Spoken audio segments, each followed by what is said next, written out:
Babylon is the latest film directed by Damien Chazelle, the director behind La La Land, Whiplash, and First Man. Babylon follows an ensemble of characters rising and falling in 1920s Hollywood as filmmaking transitions from silent to talking pictures.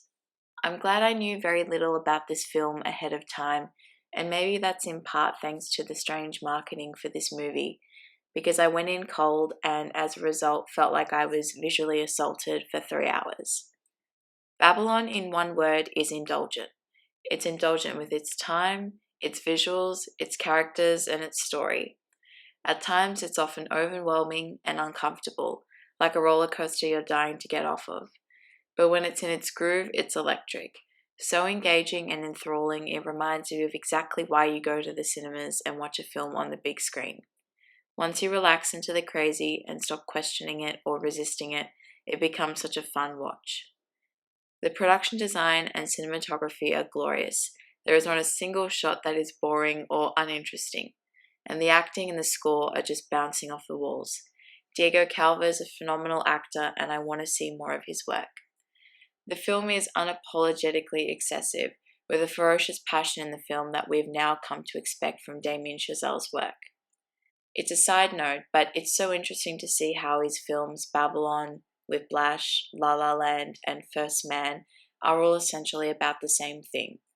They're about characters who are public figures with something to prove and unwavering ambition, who have to make painful sacrifices in their lives to achieve the dreams that they want.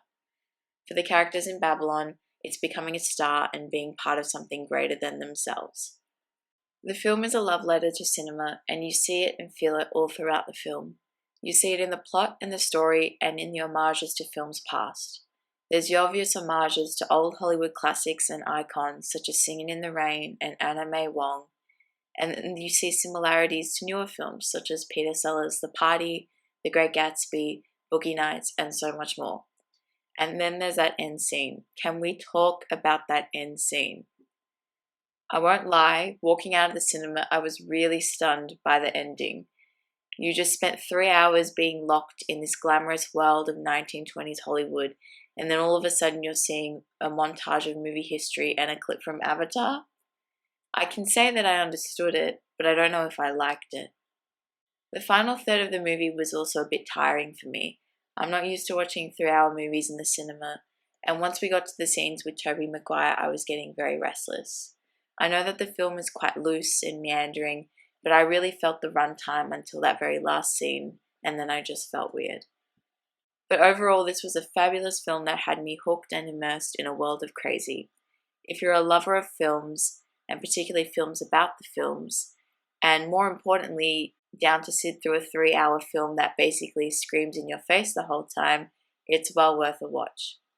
Oscar chances are looking pretty slim. The film hasn't been embraced as much as I thought it would be, being a Damien Chazelle film and also a film about the films. But maybe audiences are having a hard time cutting loose and having fun with this movie. I see nominations for score, production design, and maybe cinematography and editing, but stay tuned for my final Oscar nomination predictions video in the next week to hear more about that. Thanks for listening in. I hope you enjoyed this really quick review of Babylon, and see you in the next video.